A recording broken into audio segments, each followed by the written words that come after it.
اور حضور اقدس صلی اللہ علیہ وسلم، نبی کریم صلی اللہ علیہ وسلم نے بائیکاٹ کا حکم نہیں دیا تھا۔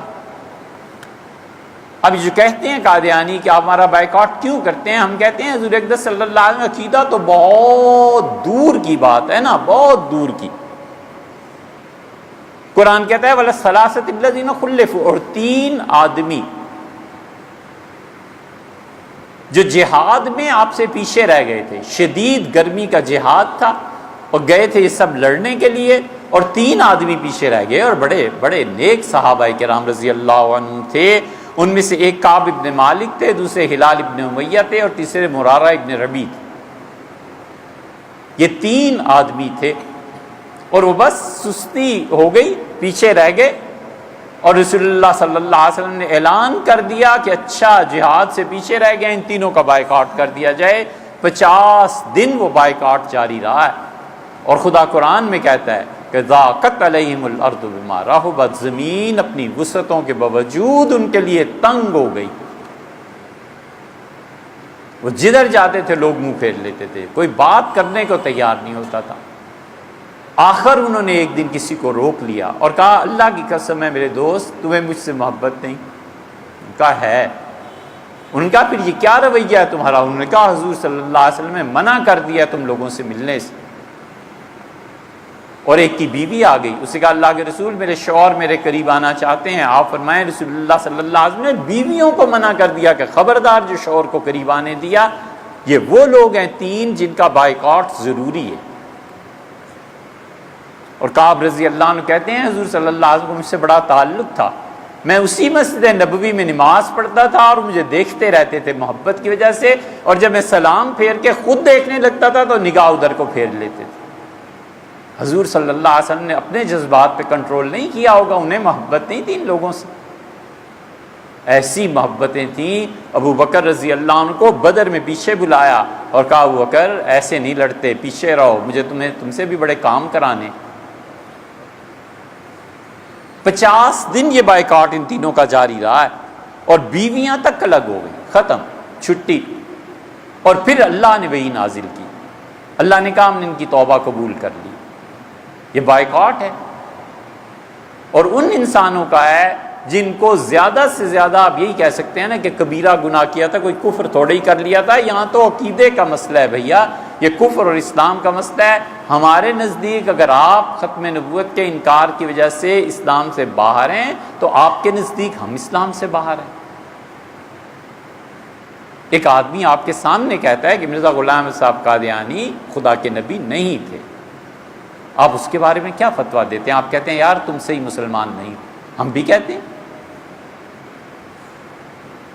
اب مسئلہ یہ ہے کہ ہم نے مردوں کی طرح جینا نہیں سیکھا نا، ہم نے مردوں کی طرح اپنے پاؤں پہ کھڑا ہونا نہیں سیکھا، یا تو ہمارے پاس ماہرین معاشیات رہ ہی نہیں گئے، ہمارا قصور ہے، ہم نے اپنے بچوں کو اتنا کیوں نہیں پڑھایا، قابل نہیں کیا، اور یا پھر ہیں اور انہیں کام کرنے نہیں دیا جاتا، سامنے نہیں لانے دیا جاتا۔ تو اگر سامنے نہیں آنے دیا جاتا تو پھر بھی ہمارا قصور ہے کہ ہم نے اپنے بچے قوت نافذہ میں کیوں نہیں بھیجے، جو ہمارے بچوں کو چن کے سامنے لائیں اور کہیں یہ ہے۔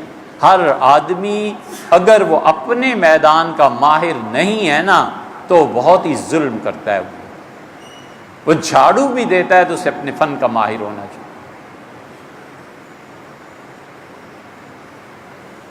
علامہ اقبال چلے گئے تھے میسور،